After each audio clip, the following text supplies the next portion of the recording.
Hey, everybody, welcome to Dad, Daughters, and Drinks, where you'll always get at least two of those three. Today, you've got me, the Margarita Kid, and I am drinking a Maker's Mark. I have no daughters, but I do reactions with them sometimes when they're around. So I am putting a playlist in the description just to show that I actually do reactions with them. It's a little rare, more rare than I'd like. They don't live at home. Anybody who's parents that have kids that have moved out, you know what I'm talking about. So I am going to be reacting to Alter Bridge, which I didn't notice this at the time, but somebody pointed out that alter is actually spelled incorrectly in this video that I'm watching it for. Um, that's neither here nor there, but it is kind of funny. In any case, so this is a 2011 concert. I've reacted to a couple of songs from this already. Um, a friend of mine gave me a list of four or five different songs to react to, and I've been working through them. Um, I wasn't going to react to anything tonight. It's late. It's been a long day. I've probably had a couple more maker marks than I should have. Um, and I've been listening to some emotional music.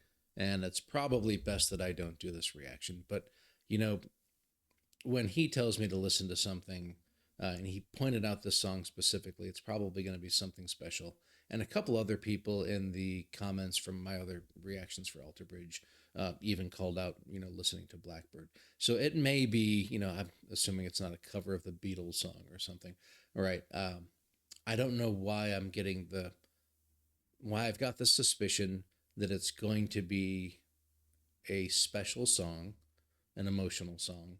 Um, which is another reason that I actually wasn't going to react to it tonight. But then I figured, what's more raw than a guy that's had a couple drinks and is kind of primed to listen to something in all its raw glory. So we're going to do that now. Alter Bridge 2011 live at Wembley, Blackbird.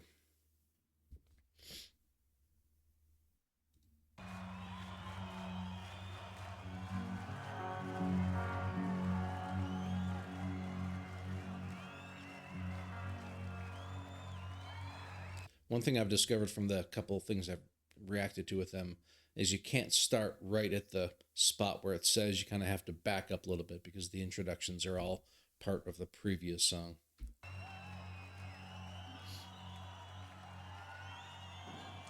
We're gonna do a song that's Yeah, can tell by these chords already. over the years, a lot of you have made us aware of what it means to you and means in your life. And with any of our songs, when you do that, I mean, it really does kind of give us purpose. Makes this all, and that's why we do it. When you guys tell us that stuff, it really makes us feel like there's something going on here between us, and we love it. Jeez, guys even started playing yet, and I'm already getting emotional. So this reminds me of two things specifically. Uh, just the way he's describing the opening of the song. Uh, the first one, it's interesting. Back when I was in college, my senior year, there's a guy that I was kind of friends with, uh, who was going through a bit of a hard time, and we ended up, getting really drunk and bonding. Uh, and he played a piece of music for me called "Turning Back" by Alex Degrassi that I had never heard anything like it before in my life. And in the introduction of the live performance that he played for me, the guy says, people have told me that they've used it for weddings and births, and it's really emotional for them. Um, and it ended up being the case that for all of my three kids when they were born, this was the first piece of music they ever heard. I made sure of it. I brought, back in the days, it was big boombox with, CD players or whatever. Um, but I made sure it was the first piece of music they ever heard. So it was kind of a thing for me that it was, the birth part of it. And then when he got married, he asked me to actually play part of it at his wedding. It's a long piece of music. So I got to play part of it for his wedding. So really, he played it for me, and I talked about weddings and births, and for me, it ended up being weddings and births. So it was, a kind of a important thing, and just reminded me of it when he said, people told him how, you know, important the song was for them. But then also recently, the last year or so, year and a half, I've been listening to a guy named Ren a lot who's gone through a lot of problems in his life, health issues mostly, lasting over a decade, being bedridden, all kinds of, just severe pain, psychosis, all kinds of problems because of misdiagnoses from the medical industry that ultimately they figured out. Um, and a lot of his music he wrote while he was sick. He said in one interview he wrote over 1,000 songs while he was sick. Um, and the guy's just a phenomenal musician. I've never heard anything like it. But at one point he was talking in an interview and saying, and a lot of his music is really about depression. It's about, being in pain. His album, he had a number one album in the UK this year or last year called Sick Boy, which is really about, him dealing with his illness. And a large part of what he said was how so many people could resonate with his lyrics and the songs that he was writing. And there's a lot of hope. I don't want to make it sound like it's all depressing music. A lot of times it's, there's a lot of I'm in a horrible place, but, I'm not going to give up kind of thing to it. But he really said, like, hearing the people that could, resonate and be healed sometimes from his music really justified all that, those years of pain that he had gone through. And so I think anytime musicians hear people telling them how important their music is for them, it's a really important thing. So, geez, the song hasn't even started and I'm already rambling.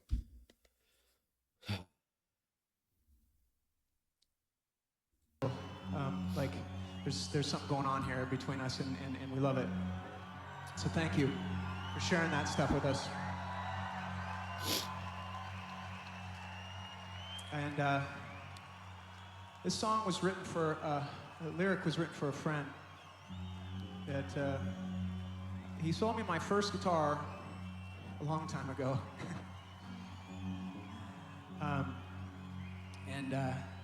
What I would give for him, I wish he was here tonight to be a part of all this. This goes out for Mr. Mark Morris, wherever you are.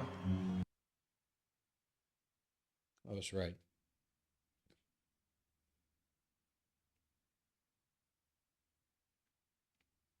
I wish I wasn't, but I was right.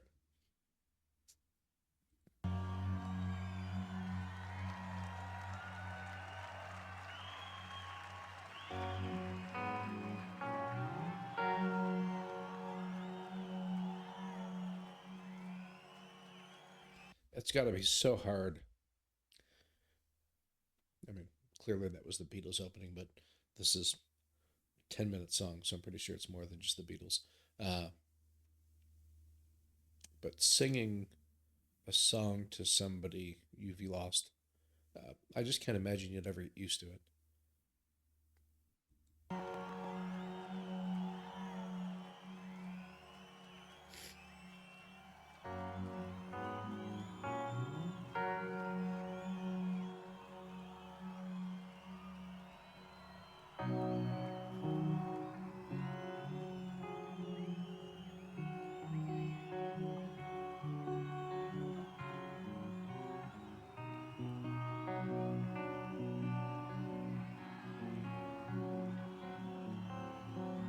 It's such a beautiful chord progression. It's actually one of the first finger picking things I ever learned.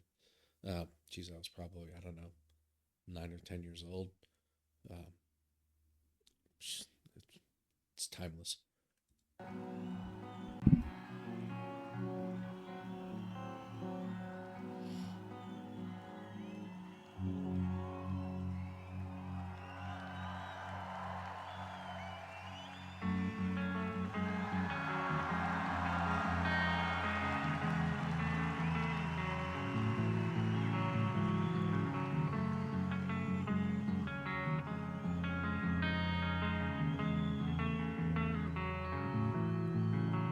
And so two other things, related to earlier um, reactions I did to Alter Bridge. So Mark Tremonti, I think his name is. His playing is fantastic. Uh, he's rapidly becoming, just from two songs, one of my, I don't want to say favorite guitarists, but somebody who could potentially become one of our favorite guitarists. His the way that he does these finger picking things at the opening of these songs, at least the ones that I've done, are uh, very intricate and very well thought out and just beautiful. Uh, they're not lazy picking of chords or something. They're good. They're really good. Uh, and I've pointed out in other ones, he's a great face maker. A lot of good shit eating grins and whatever. But you can see here he's playing this one serious.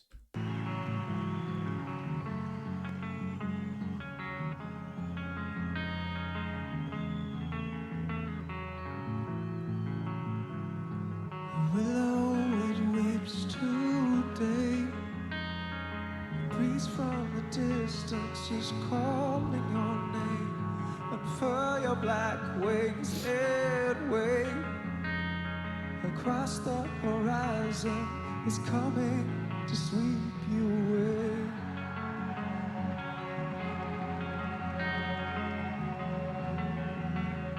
He's coming to sweep you away.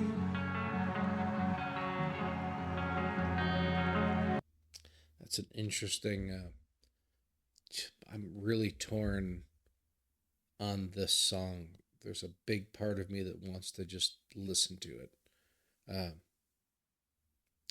but I there's things that I'm thinking about while I'm watching, and I don't want to lose that when I'm thinking about it because I'm old. I'll forget if I try to listen to the whole thing and then go back. I won't remember anything I thought. And the way he's doing these volume swells with his volume knob, I've seen him do one of the other songs. I think it's just pretty cool effect. You see, he plays the note while the volume's off, and then you can see him reach down and pull the knob up, and it swells, and it's really cool. He's coming to sweep you away.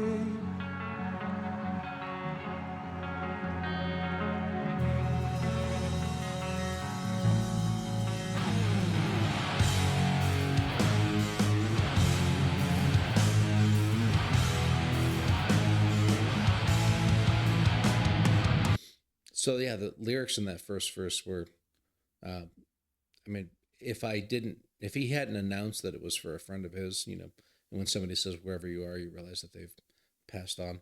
I think I would have probably figured it out from those lyrics, but I didn't see it taking this heavier turn. Not like it's like heavy, but it's picked it up a bit. It's not like it's going to be some sort of a, him and his guitar playing the whole time thing.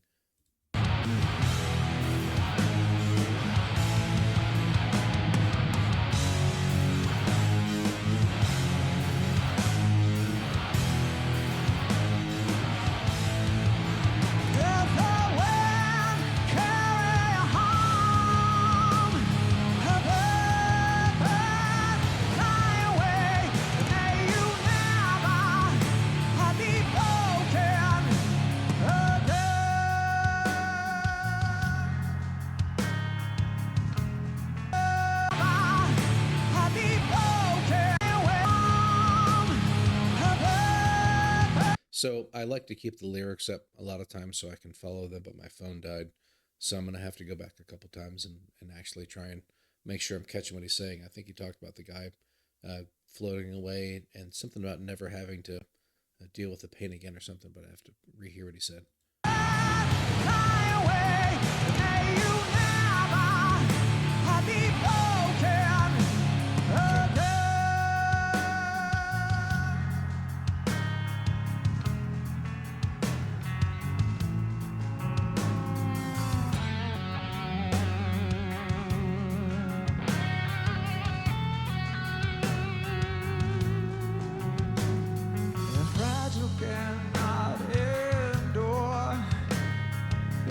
And the jaded, a place so impure, the static of this cruel world.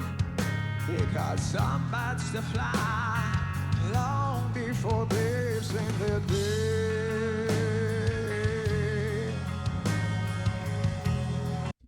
I don't know anything obviously about the story with his friend, but usually I shouldn't say usually, but that's what's going through my head, is when people write songs for friends who have passed on, and it's this kind of, you don't have to worry about the pain of the world kind of thing. Usually there is something tragic about the passing, right? If somebody is in a car accident and dies, you're unhappy, but you're not writing songs saying, now you don't have to deal with the weight of the world and, things like that.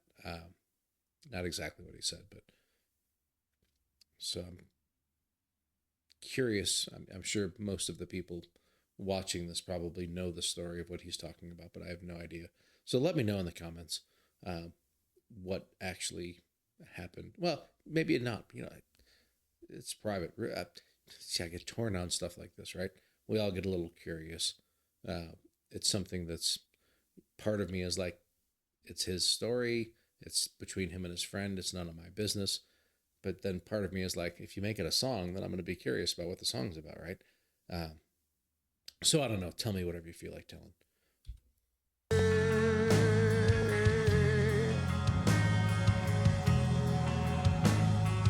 Long before they sing their day.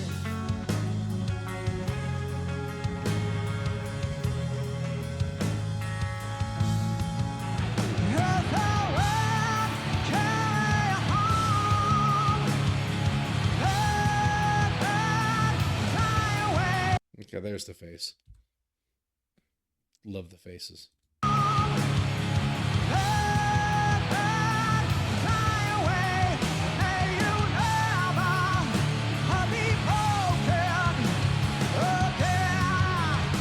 Yeah, may you never be broken again. I mean, that's...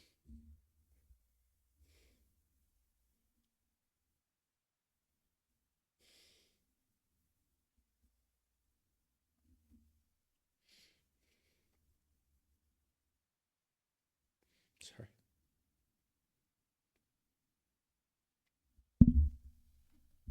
You don't write a line like that for somebody who's living a happy life and died accidentally,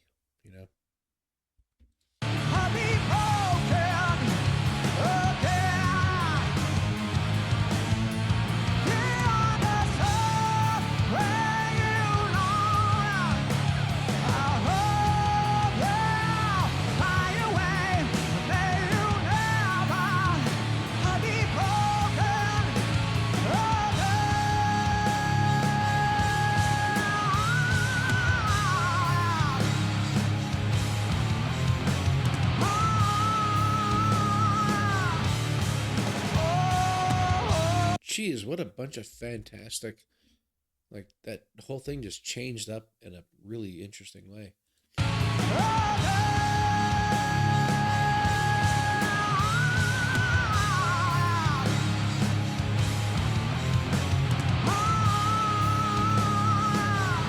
think I mentioned that in one of the other songs. It's kind of a Middle Eastern kind of chord progression going on, or maybe not chord progression, but the way he's singing.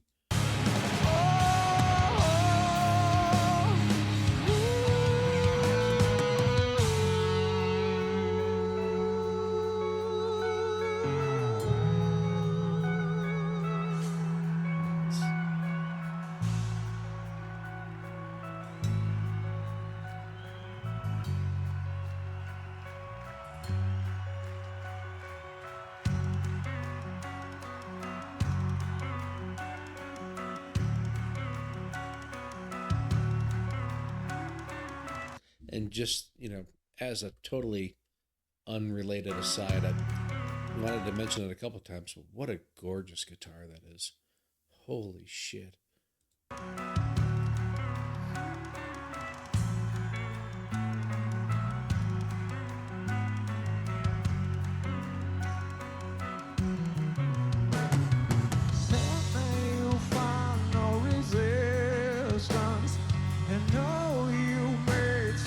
Difference, and all you leave behind will live till the end. And the cycle of suffering goes on, but the We say, what about suffering goes on? cycle of suffering goes, and the cycle of suffering goes on, but the memories of I'm having trouble understanding that line. and And the cycle of suffering goes on. And the cycle of suffering goes. Sounds like you're saying, and like a love, suffering goes on. And I know that's not right. It's like one of those misheard lyric things. Jeez, I wish I knew what he was saying. And the cycle of suffering goes on. But the memories of you stay strong. And someday I too will fly and find you again. Yes, I will.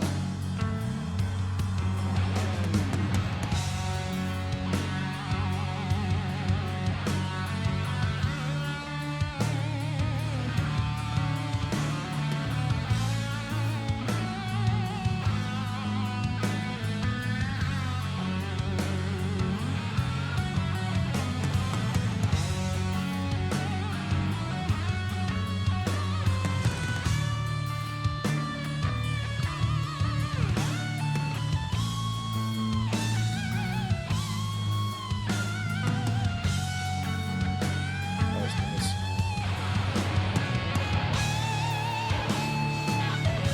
I mean, I think it's appropriate that he started off that solo, right? If you're the one who lost somebody and you write a song for them, what you're going to be playing out of the heart is just going to be,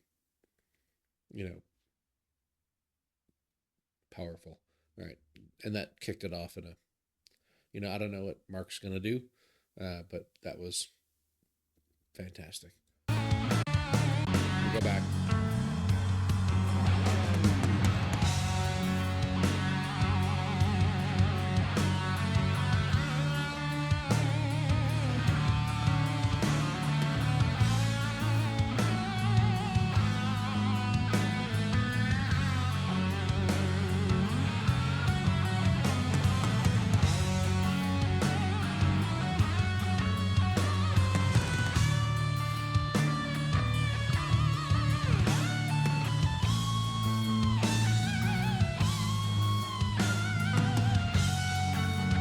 Beautiful.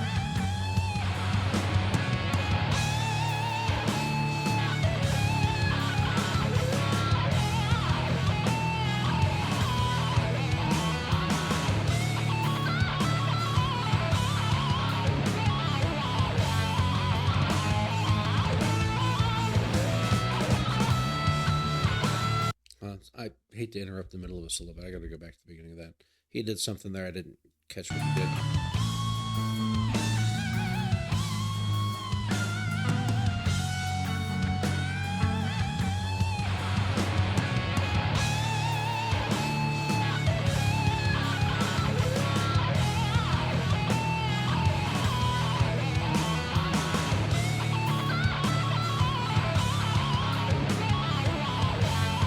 Nice.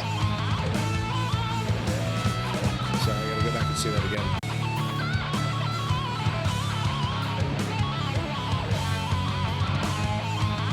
It's a pity that's like the camera switch was like a second too late to watch that run that he did. Oh, that was hot.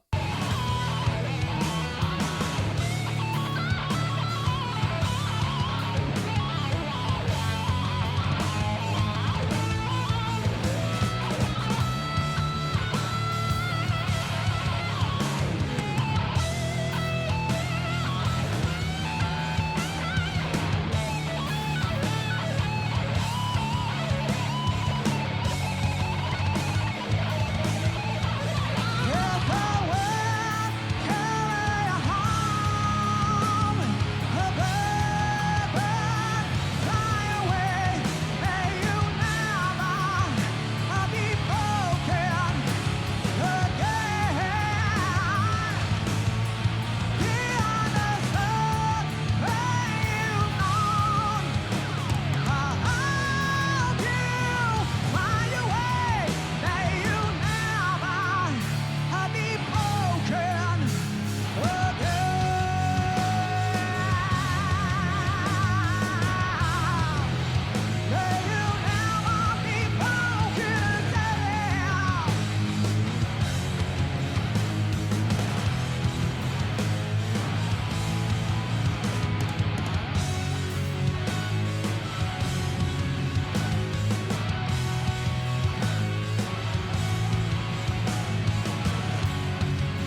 The hell's that?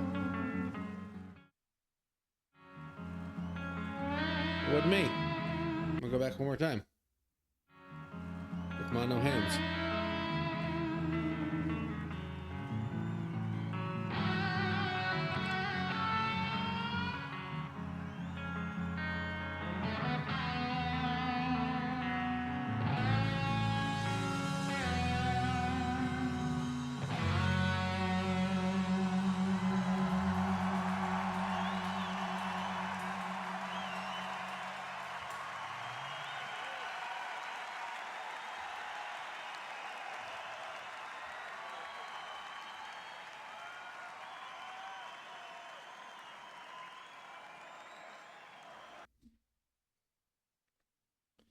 Yeah, that was a pretty good standard cover of the Beatles.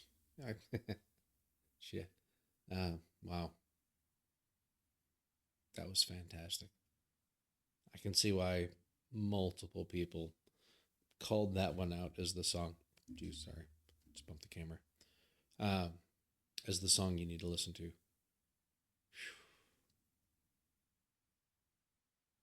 Those kind of songs are rough, man. Um,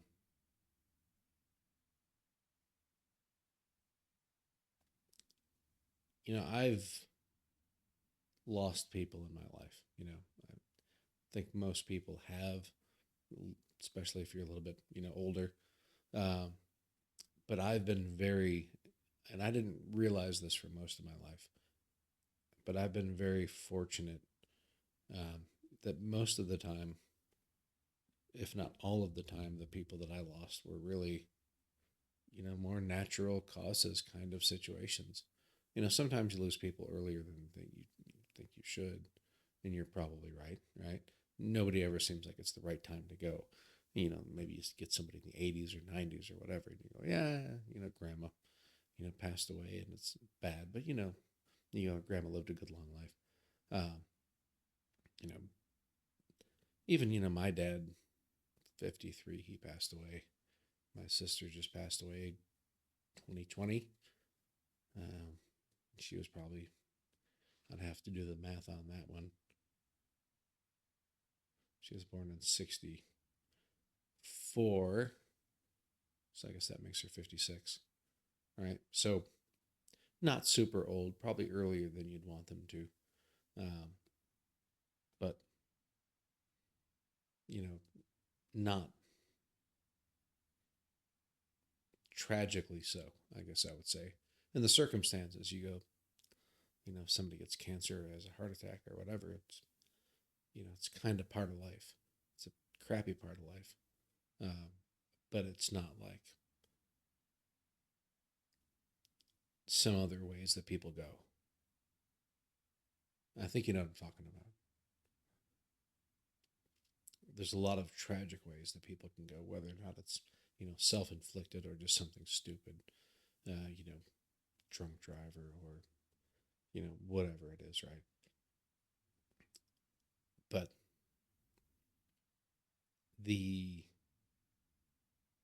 I can imagine, like, I now understand the way he introduced the song and, saying a lot of people, told them how much that meant to him.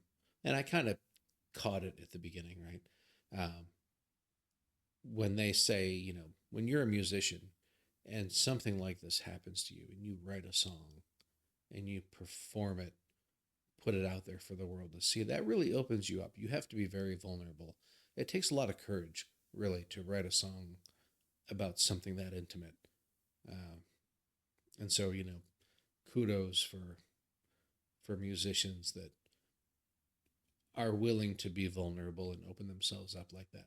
And it really does reach a lot of people who are going through similar situations. Right. And so that's what he said. It means a lot to us when, the fans tell him that, it's an important song for them. And I totally get it. Listening to that song, I totally get why people who, have had similar things happen, you know, resonate with that song. Beautiful song. Even aside from everything else, it was a very emotional song, right? But then when you put it in the context, which I don't even really know, I'm kind of guessing at, but think I'm probably right. It's a great song. I think my reaction would have been very different if I were fully sober,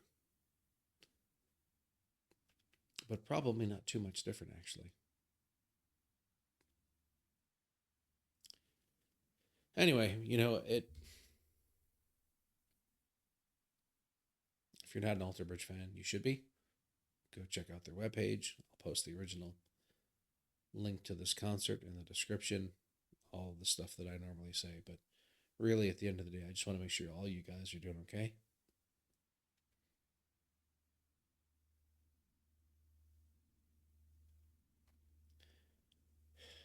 If you're not, there's always people you can talk to. Talk to me. Let me know in the description. Send me a message. I'll talk to you.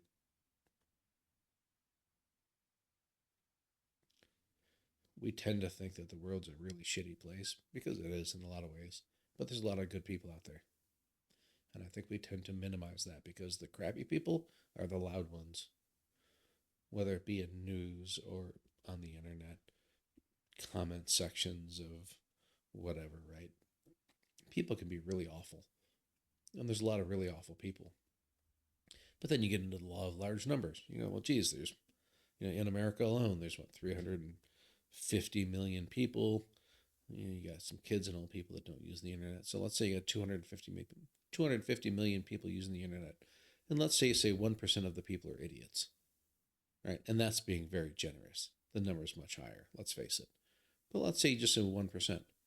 Out of 250 million people, that's 2.5 million people, if my math is right, who are going to be idiots, getting on the internet and just saying stupid, horrible stuff. Don't let them bring you down. Mean people suck. And there's a lot of good people out there. And the thing you should think about is not that there's 2.5 million loud idiots.